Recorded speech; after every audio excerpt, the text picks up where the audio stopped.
Hello and welcome to my commentated clear of Darius 1. This is played on the Cozmic Collection by M2, which I highly recommend. I got the collection just to play Darius Gaiden, since I figured that the first two games would probably be too old school for me to enjoy. I tried both of them of course, but I got quickly demolished and decided to just stick to Gaiden. But then I was watching this nice commentated run of Gaiden by Goji Guy at Control All Monsters, and I noticed that he has a clear of Darius 1, and the video thumbnail said, "Easiest Darius game?" ? Well, it turned out that Darius 1 is actually pretty fun and accessible for a shmup from 1987. It's worth experiencing just for the visuals and the music alone, but there's a couple of things that you may want to know before starting out. First of all, the opening stage can give a wrong impression of the difficulty. You are very underpowered and the enemies kinda rush you throughout the stage. But if you can survive the initial assault, the rest of the game is very manageable. The second important thing is that in the original release of Darius, labeled Old Version in the M2 port, you may want to stop picking up weapon power-ups once you reach the max level of missiles.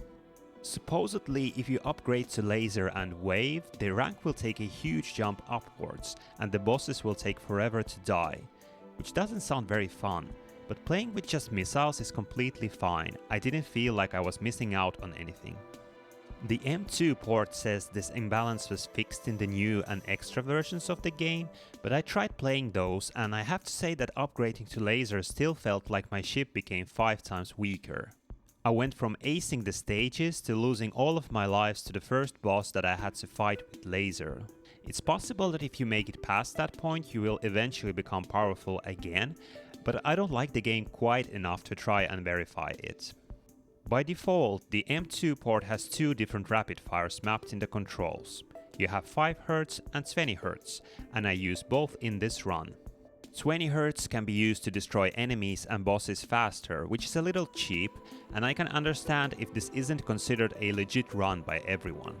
But honestly, I don't care that much, because for me the main draw of this game is its presentation, and having rapid fire enabled helps me to enjoy the experience that I'm here for. I do have some mixed feelings on rapid fire use in Gaiden, but that's a topic for another time. In Darius 1, you still want to be careful when firing because you can only have 5 shots on the screen at any given time. And if you're on the left side of the screen, those shots can take a while to exit the screen, leaving you vulnerable. So you want to make sure to actually try aiming at the enemies instead of just shooting around, especially with higher firing rates. Once you're aware of these things, you can just relax and go for the clear. It's quite simple and the stage layouts aren't super refined or anything, but then there aren't any major flaws either. Darius 1 has a very back to basics kind of design, which I found quite refreshing. You just need to shoot and dodge and do those two things well. As is usual with these older shmups, dying powers you down and you have to start over from a checkpoint. This can end your run, but I wasn't too frustrated by this since no missing the game isn't an impossible feat. For me, the real star of Darius 1 is its sense of style.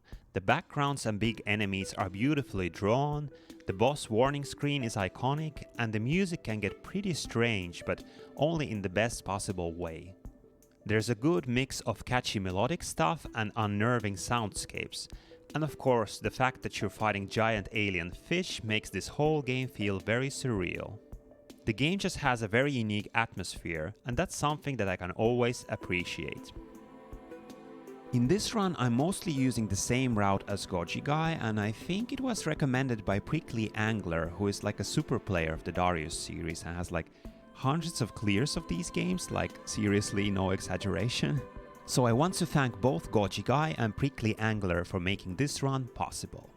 And now, let's dive in. So, stage 1, or I guess I should say stage A.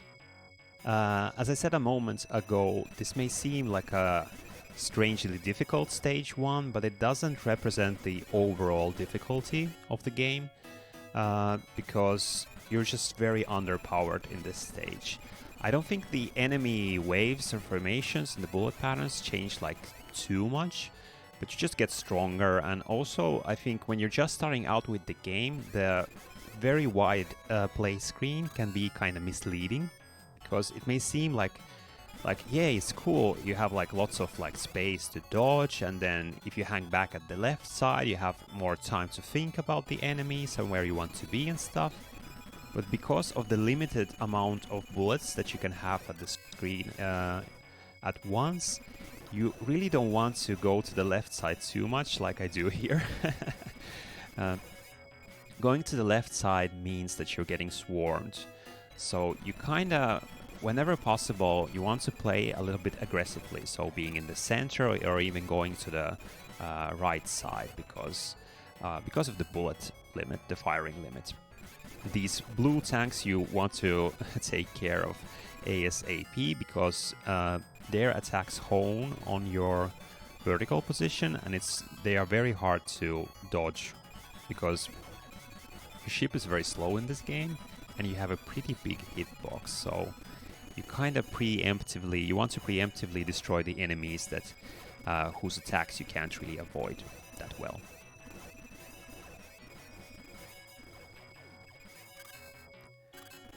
So the red power-ups power up your ship, and the blue orbs give you shields, and the shields stack, so you can see if you look at the left upper corner, it says arm strength 2. Okay, I just took a hit. So those are basically your hit points. This is a kind of a, I'm not sure if this is a one life game, but you don't really want to do recovery in this game. It's better to just kind of no miss the game and do it on one life. So before the boss fights you get these glowing orbs, and at first I was like, whatever, I don't need to destroy those, but you actually want to destroy them as quickly as possible, because if you don't, then they start to move around the screen, and then you need to dodge both the orbs and the boss's attacks.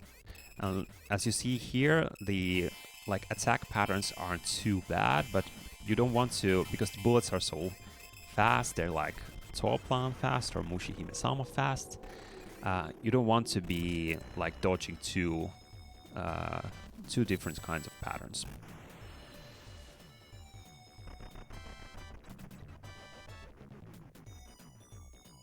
I really enjoy these transition screens between the stages, because I like the map in like Darius Gaiden and stuff, but this is also kind of fun where you're not pulled out of the playing zone, I guess.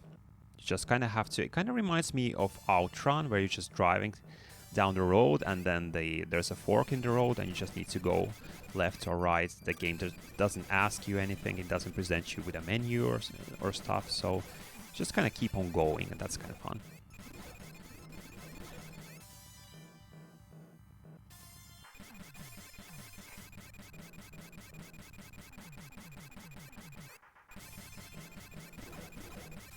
The nice thing about power-ups in this game is that they cling to like ceilings and walls, so if you can't catch them right away, it's okay, you'll have time to get them.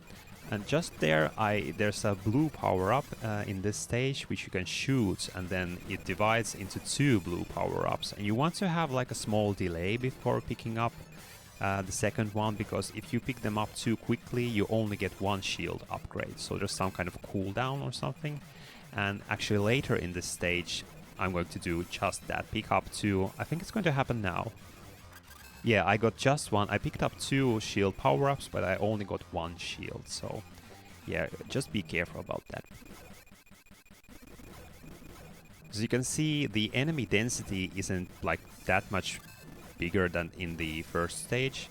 Like, I'm getting a little bit like swarmed here, and I ended up on the left side, but here I'm trying to make my way back to the center of the screen.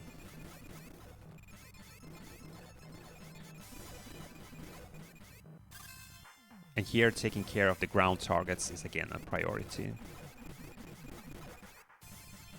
because they keep on firing those bullets and they don't look too bad, but once again, because you're slow and your hitbox is humongous, it's kinda, when there's just too much happening on the screen, you kinda end up taking a hit. It's very hard to just dodge everything.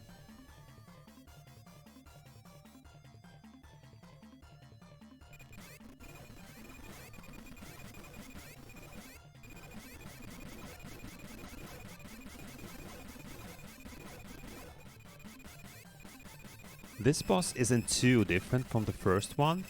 You again just kind of have to keep track of the laser or the bullet patterns, but you also want to keep shooting down these small gray enemies because they home on your position, and if you leave them alive, I think they will hit you. So I think this is harder than the first boss, even if it's again very simple.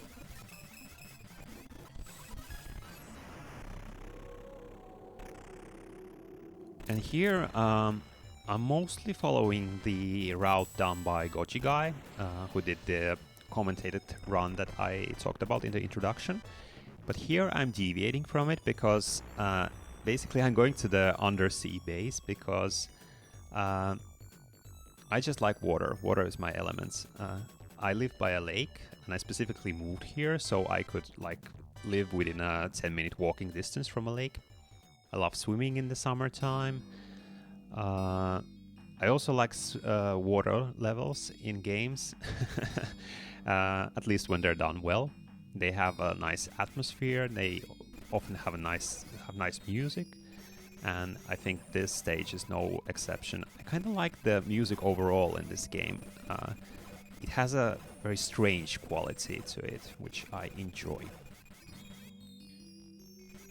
So these weird popcorn waves that come from the top of the screen, bottom of the screen maybe, these you kind of want to watch out for in this stage. So it makes sense to kind of keep back at the left side of the screen in this stage, at least sometimes, because they rush you from the right hand side. I think there will be a new wave soon here. Yeah.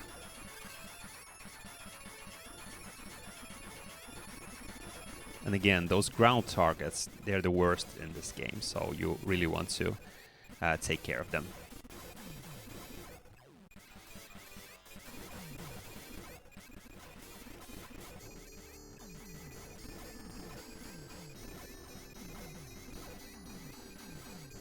And now you'll see me pick up this red power-up, and now my missiles are at max power, so I'm going to be avoiding red power-ups for the rest of the run.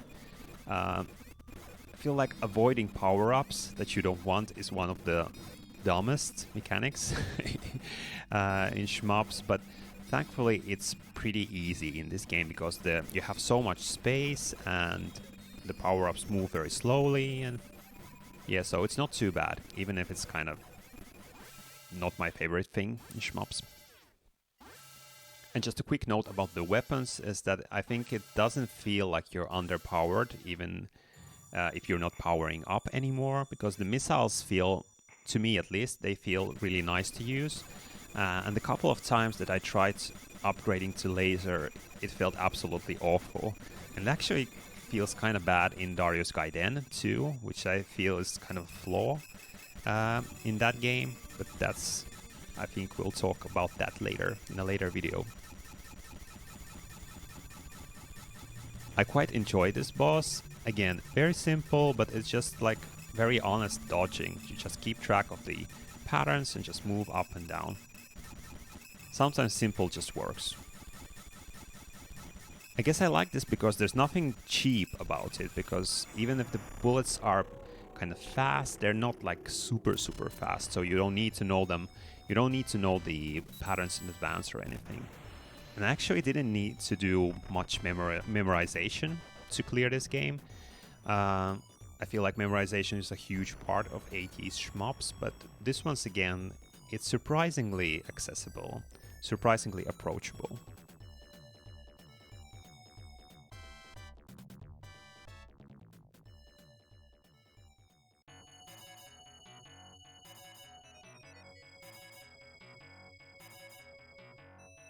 We're back to the caves and we have the opening music again. Once again, I really enjoy the this track. It's kind of funny how like all those classic 80s shmups like Darius and Gradius and R-Type, they have like this really iconic, really memorable tracks, especially the opening levels. Like this is the first time that I'm playing Darius, like on this collection. But it feels like I've known this track all of my life. There's something like instantly recognizable about it. I guess it's just very catchy, very melodic. So yeah, good job, Taito. Or I guess Zuntata. Did Zuntata work on this game already? I'm actually not sure, I need to check that.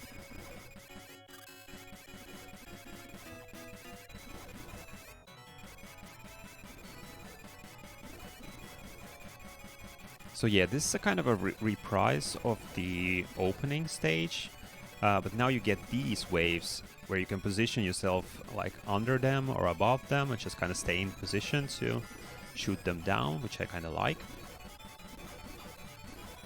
And these hopping enemies you want to watch out for, both in this game and in Gaiden and other Darius games. Very annoying enemy, surprisingly dangerous.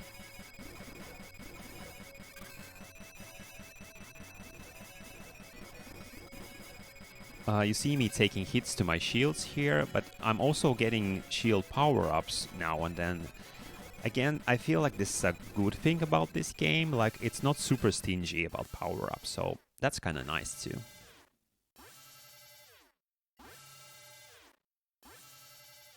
I know this boss is considered to be kind of a gatekeeper boss or a very challenging one, but I don't actually think it's that bad compared to the next boss, or maybe the one after it.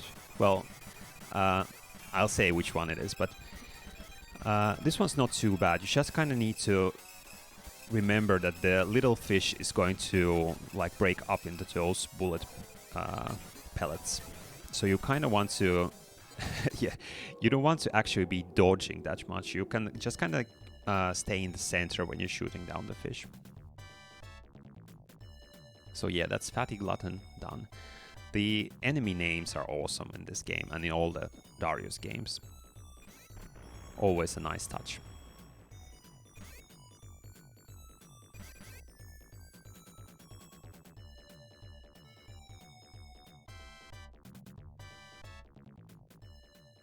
One cool thing about playing this game is I played Darius Gaiden first, and then I went back to this one, and then it's kind of fun to see all the the elements that are present in Gaiden in this very primitive form. Like you have this asteroid stage in this game, and you have it again in Gaiden. This one's actually pretty stressful because it's just kind of random stuff flying around. And you just kind of have to be on your toes all of the time.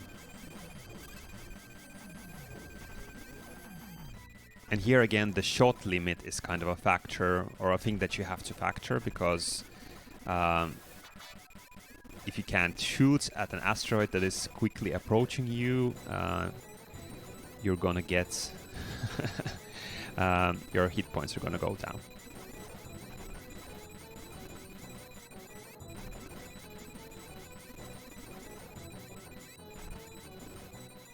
Yeah, this is a pretty like a one-trick stage, so just shooting asteroids and occasionally getting power-ups from the asteroids too, but it's kind of hard to do because ship is so slow. And here I almost pick up that red power-up, but then I again remember that I shouldn't be picking it up. So funny. Actually, it wouldn't be so funny, because if I had picked that up, my run would probably be ruined, because I would have the laser and I would have to fight the next boss with the laser. And I actually did it once in I think I played the new version or the extra version of this game, where supposedly they fixed the thing about like getting the huge rank increase when powering up your ship and stuff. So in that run, I had no trouble getting up to this point, but then I had to fight this boss with the laser, and it was just not happening. Like, I lost all of my lives here, and I almost timed the boss out like 3 times because I was doing so little damage, and I think you have to hit the boss in the mouth to do damage to him or something. So with the laser it's harder to hit, and it also does less damage, so it was just a nightmare, and just my run completely ended at that point. But with the missiles, this actually a pretty nice boss.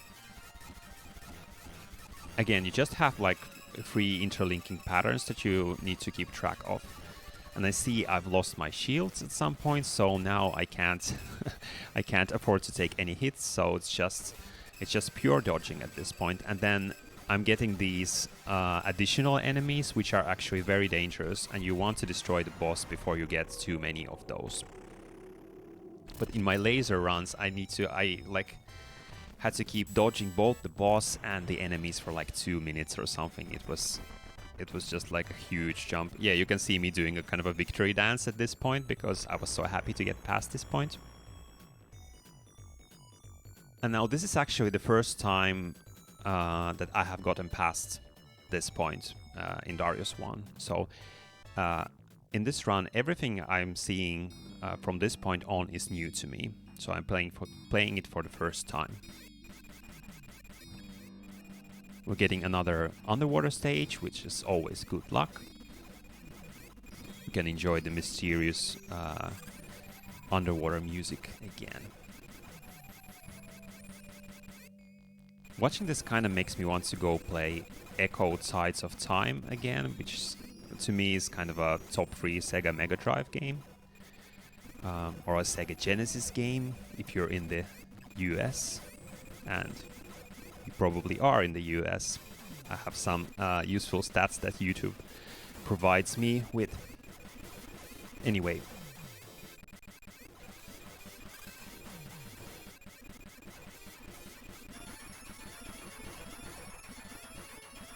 I think the one thing that this game really lacks is kind of a... how should I put this? Like enemy variety and like better stage design, honestly, because you get these few enemies kind of repeating these waves like throughout the most of the game. So there's nothing to like, you don't get to like new enemies or anything like super surprising. They just kind of throw the same stuff at you again. Or I guess we're seeing these bigger flying enemies for the first time, or swimming enemies. But the game is kind of pretty static, like from beginning to end. It's just kind of the same thing over and over again.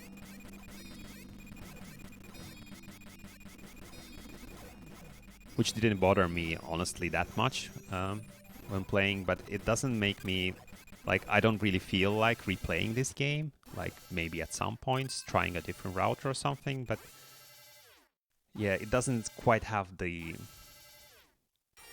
kind of variety and appeal of something like Gaiden. One thing that I do like is these the stage backgrounds for the boss fights. They are very surreal to me, very nice, very beautiful.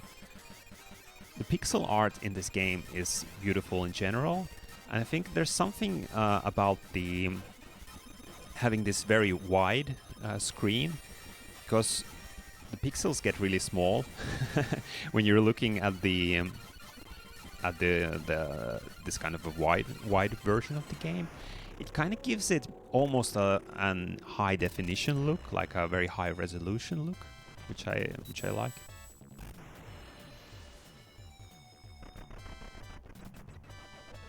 I'm just talking about the graphics while the boss fight it just went by, but honestly there's not that much to the boss fights in this game. They all have pretty simple patterns, and it's just kind of, you can practice them for a couple of times and then you just dodge. There's nothing nothing super special that you need to know. Which again, it can be fun from time to time. Like, I didn't really... Okay, we just got a lonely one-up, a very random one-up there. I don't think you get, like, no-miss bonuses in this game, so it doesn't really matter score-wise whether you have lives in stock or not, but whatever. Again, I think this stage looks very beautiful. I think you're gonna get like these lightning flashes or thunderstorms in the background soon, which look real nice. Yeah. Beautiful atmosphere.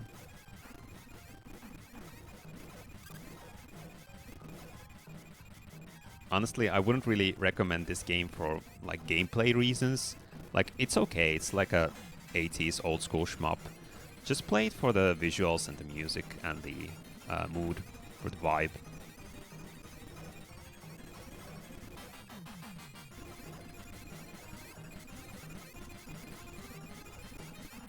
So here you can see the game throwing more enemies, more bullets at you, but it's not too bad if you have enough shields. So you can tank some hits.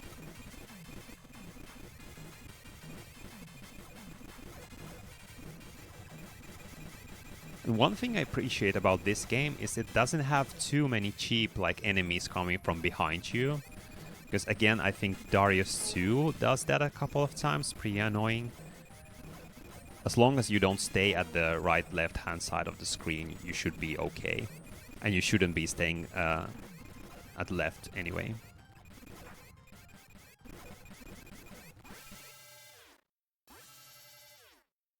So, final boss time. There's kind of a underwhelming final boss, feel like. It just kind of feels it's a bit more, slightly more involved or grandiose than the other bosses, but not by much. I think the main thing is that you can kind of destroy its tentacles one by one, which kind of gives it a kind of a progression.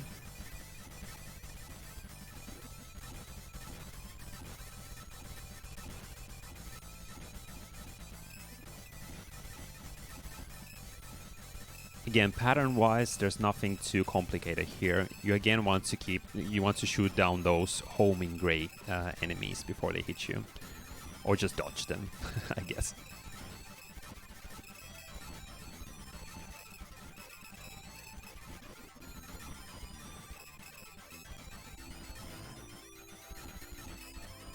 I think the main challenge is just hitting those last tentacles.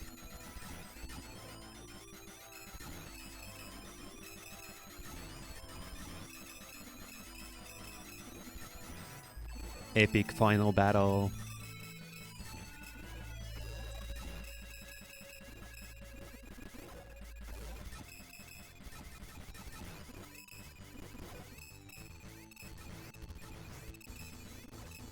I guess this also kind of goes on for longer, or maybe it's just because I don't know where I should be shooting, because this is my first time fighting this boss and like getting this far. But yeah, luckily I made it through, and again doing a small victory dance there. It's very hard to do a victory dance when you have a ship that is so slow and so big. So yeah, final zone is over. Darius 1 is over. So yeah, some closing thoughts. I like this much more than I expected to. It obviously doesn't have the grandeur and the kind of ambition of Darius Gaiden, but it's cool to see like how they got the basic like foundation of the series right here in this first game. It's like with Gradius and R-Type. It's cool to see how the first games of those series have the core of the whole series already intact in the first game. Like obviously the later games build on it and are much more diverse and better in every single way, but it's like this felt like a Darius game. There wasn't anything missing to me. It was just kind of simple, and really simple is okay sometimes, because it's nice not to have to kind of play a game for tens of hours before being able to clear it sometimes. So yeah, it was kind of a fun snack of a game, and honestly I appreciate sometimes having just kind of a very approachable difficulty level, especially for like an 80s shmup. Because if we talk about Darius 2, and we might at some points, that game is cheap as, I don't know, it's like super cheap. And I'm not really I'm not particularly enjoying my time with it, but I'm kind of, let's say I'm giving it the benefit of a doubt for now. But yeah, if you're like me and bought the Cozmic Collection just to play Gaiden, I'd suggest giving Darius 1 a try. Once you know those couple of tricks like rank control, it's pretty fun, pretty breezy, has nice presentation, goes down smooth. So yeah, try it out if you haven't yet. And thanks for watching, and I'll see you again soon. Bye bye!